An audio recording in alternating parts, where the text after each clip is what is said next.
August 6, 2025. Western Ukraine, just 15 miles from the NATO border. At dawn, the skies over Samir erupted in chaos. Russia unleashed 3 Iskander ballistic missiles and 53 suicide drones in a single strike. An attack package worth more than $120 million.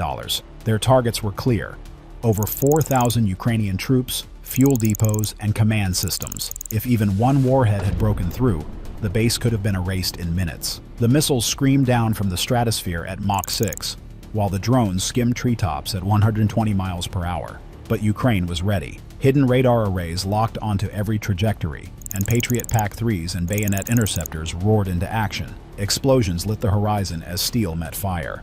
Could this defense really stop the Russian onslaught, or had the battle only just begun? Stay with me. 6:15 a.m., August 6, 2025. From the northern forests of Belarus, the plains of Russia's Bryansk region, and the occupied fields of Donetsk, 3 storm fronts suddenly converged. On radar screens deep inside Ukraine, dozens of blips appeared simultaneously. 53 unmanned aerial vehicles, each configured as a suicide drone, flying at treetop level to avoid detection. They advanced at an average of 120 miles per hour, hugging the contours of the land at barely 250 feet. Above them, 3 Iskander-M ballistic missiles had already been launched from Kursk. Each carried a warhead equivalent to 500 kilograms of TNT, enough to flatten a command bunker or ignite an entire fuel depot. Their target, the Yavorov base near Samir, a logistics hub where over 4,000 soldiers were preparing for Ukraine's summer counteroffensive. If the strike had succeeded, the blow could have rivaled the worst single-day losses of the war. Russia's strategy was not new. Over the previous months, Moscow had attempted wave after wave of mixed drone and missile attacks, hoping to exhaust Ukrainian defenses. Some had inflicted damage. In May, a strike on Khmelnytsky destroyed a fuel reservoir and killed 19 soldiers caught in their barracks. But just as often, Russian assaults had failed. Patriots and German Iris-T systems intercepted missiles before they could land. Still, Ukraine's success came at a cost. Interceptors are expensive, often costing millions per launch, while Russia was throwing Shahed and Lancet drones into the air for a fraction of that price. The Kremlin was betting that volume, not accuracy, would eventually break Ukraine. But in the West, something had changed. For weeks, Ukraine had been preparing a new defensive doctrine. Radar arrays hidden in forests and camouflaged barns were quietly upgraded, extending coverage deep into Belarusian and Russian airspace. Engineers integrated NATO intelligence feeds, creating a real-time web of trajectories. And most importantly, a new weapon entered the battlefield: the bayonet interceptor drone. Unlike traditional surface-to-air missiles, the bayonet was a hunter in the sky. Fast, maneuverable, and equipped with a small directional warhead. Built in secrecy with Western microchips and Ukrainian ingenuity, it was designed for one task only: to shred swarms of enemy drones before they could reach populated areas. The morning of August 6th was its first true test. Within 90 seconds of the Russian launch, pairs of bayonet drones scrambled into the air. Their operators guided them into the oncoming swarm, where each collided at high speed, triggering explosive warheads that tore Russian UAVs apart mid-flight. In less than 5 minutes of combat, all 53 drones were destroyed. Not a single one penetrated the defensive ring. Meanwhile, Ukraine's Patriot PAC-3 batteries roared to life. 3 interceptor missiles leapt skyward, white trails cutting across the dawn sky. At an altitude of 25,000 feet, they met the Iskanders head-on. One after another, the Russian warheads erupted in fireballs, scattering flaming debris harmlessly across empty farmland. Inside the Yavorov command bunker, silence hung for only a second before cheers erupted. Russia's $120 million strike package, drones, missiles, coordination, had been completely neutralized. For years, Ukraine had been forced into a defensive crouch, bleeding resources to hold the line. But now, for the first time, the defenders had turned the tables. The statement was clear: Ukraine was no longer the same. The nation that once scrambled to shield its cities with aging Soviet systems had become a battlefield innovator. Russia's opening gambit, intended to terrify, had instead proven that Ukraine's defenses had been transformed into something even NATO had not anticipated. The first Russian salvo was meant to terrify. Even as radar screens lit up, the reality on the ground felt far more chaotic. Soldiers at Yavorov scrambled from their bunks. Engines roared as vehicles were rushed under camouflage nets. Medics pulled stretchers into trenches. The sky itself seemed to fracture. Streaks of contrails, roaring explosions overhead. fragments raining down on empty fields. For minutes, no one knew what had survived and what had been destroyed. And then came silence. A silence so sharp it rang in the ears of men and women crouched behind sandbags. They waited for the secondary blasts, the fuel depots, the barracks, the command bunkers going up in fire. None came. Instead, word spread. All missiles down. All drones destroyed. A miracle. Or, as commanders put it, the result of months of unseen preparation. But miracles don't win wars. The Russians would strike again. The generals in the underground bunker had a choice: launch a massive counteroffensive or change the rhythm of battle. The temptation for revenge was enormous. Thousands of soldiers were on base, weapons primed, tanks fueled. A frontal assault could have been unleashed within hours. But high command knew better. Russia wanted a large clash. Moscow wanted to draw Ukrainian brigades into the open, where artillery and airstrikes could shred them. So Ukraine chose something else. Something older than tanks or drones.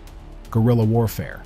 Orders spread quietly through encrypted radios. Instead of mobilizing battalions, the Western Command carved soldiers into small strike teams. 3, 4, sometimes 5 fighters. They traveled light. Anti-armor rockets slung over shoulders, suppressed rifles across their chests, a handful of explosives in their packs. By nightfall on August 6th, these teams had vanished into the forests, villages, and marshlands that lined the front. Their task was not to win battles. It was to bleed the enemy. The first confrontation came hours later. A Russian fuel convoy, 12 trucks, headlights dimmed, rolled down a narrow country road near Novovolinsk.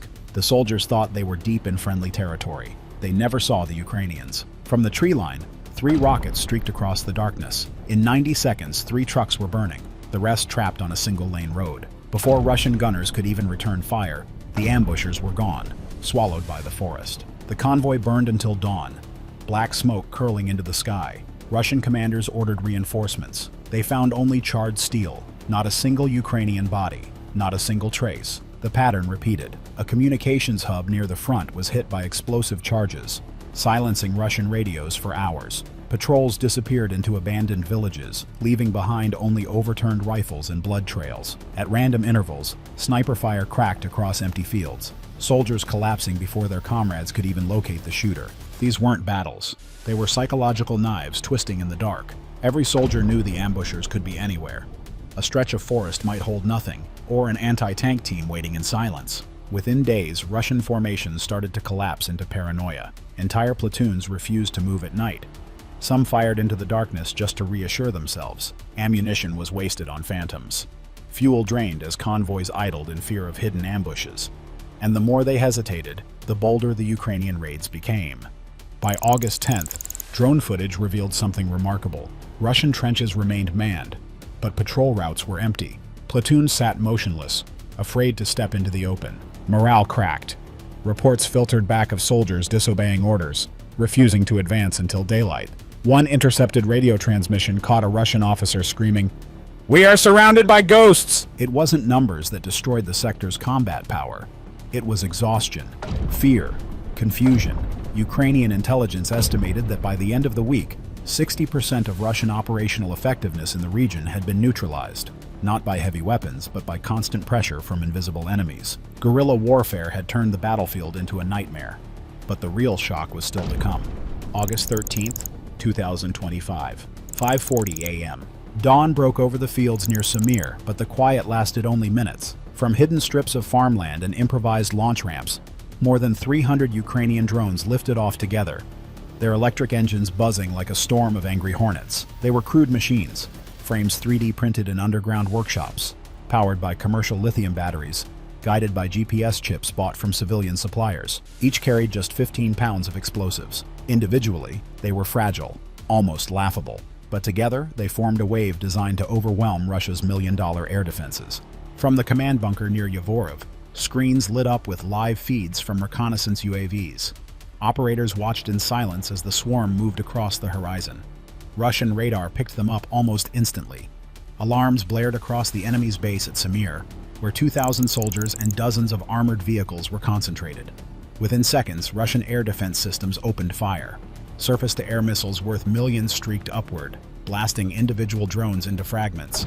Yet for every UAV destroyed, 5 more pressed forward. At ground level, Russian soldiers scrambled into trenches, eyes wide as black dots filled the morning sky. The first drone struck a fuel depot.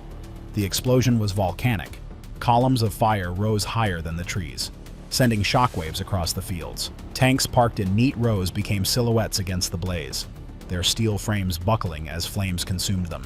The swarm was working. As the sky filled with streaks of tracer fire, Ukrainian operators switched tactics.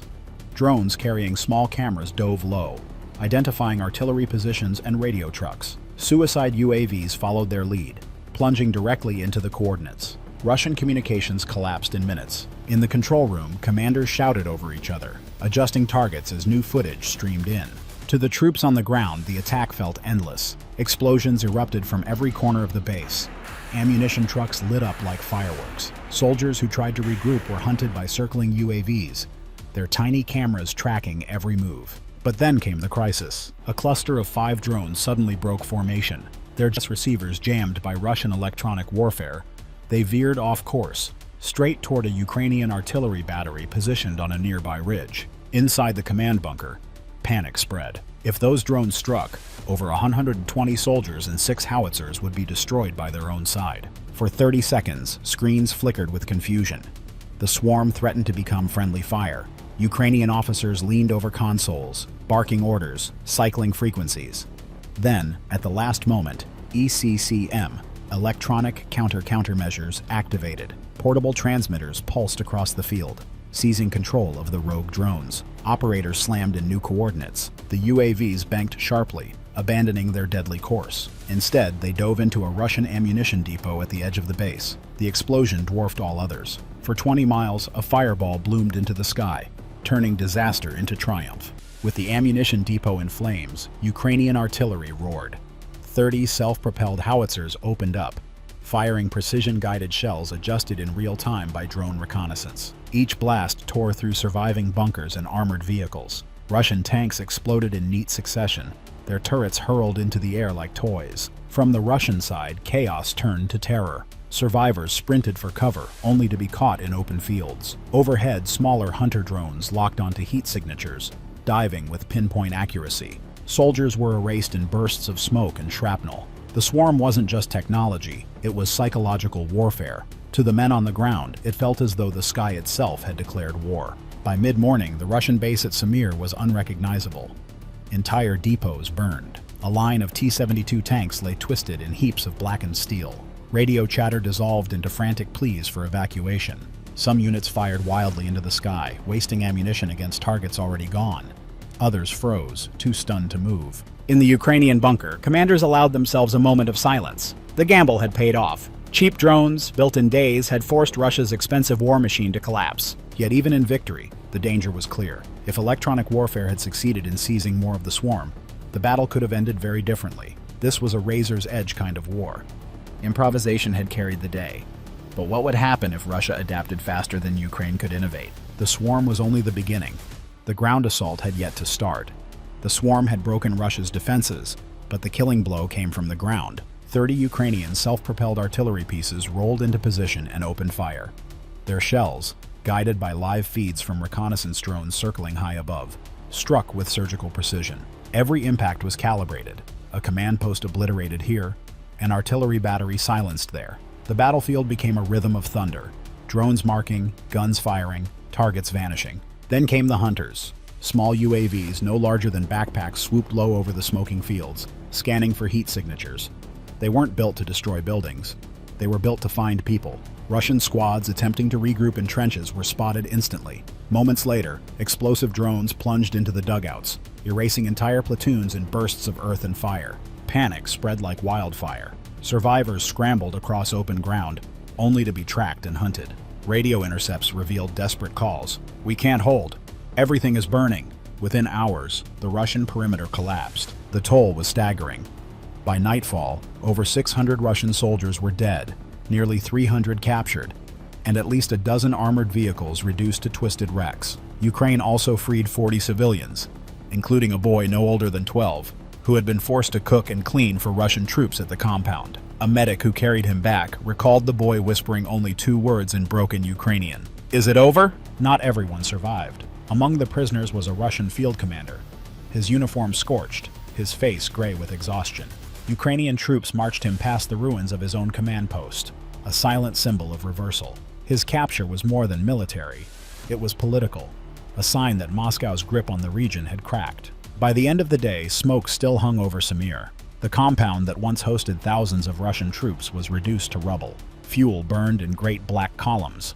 Weapons lay scattered like broken toys, and the Ukrainian flag was raised over the shattered headquarters. What began as improvisation, cheap drones, hidden radars, makeshift artillery coordination, had ended as proof of mastery. Ukraine had turned the tools of survival into weapons of dominance. But even as cheers erupted, commanders warned, this victory was only one chapter. Russia would not accept humiliation quietly. August 14, 2025, 6:30 a.m. Engines roared across the blackened fields of Samir. 10 modernized T-64 tanks advanced side by side, their barrels sweeping left and right. Behind them thundered 15 armored trucks, each carrying squads of Ukraine's 550 elite infantry.